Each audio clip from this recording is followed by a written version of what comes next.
I think there's three origin points for me as to why I wanted to create the center.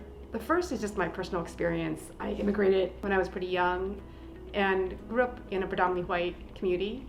So I always felt othered because of race and because of language and because of class. I think that marginalization just made me more attuned to forms of exclusion and to raise questions about belonging.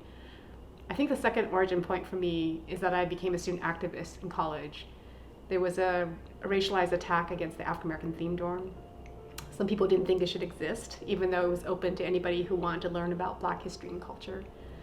And people went in and defaced flyers and drew these racial epithets.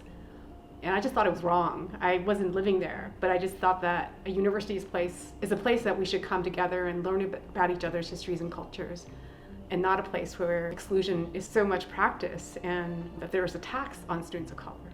So I think that experience, and especially forming coalitions with African Americans, Asian American, Chicano, Latinos, American Indian, and white students, really shaped who I became as a person and my intellectual consciousness.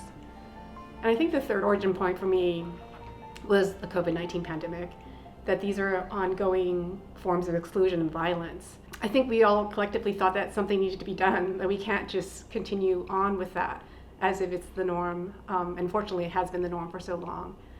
And so C-Lab, Collab, we're still not quite sure what to call it, is this response, this hope that we can actually utilize our intellectual skills, form partnerships, and see if we can do something to work towards social justice.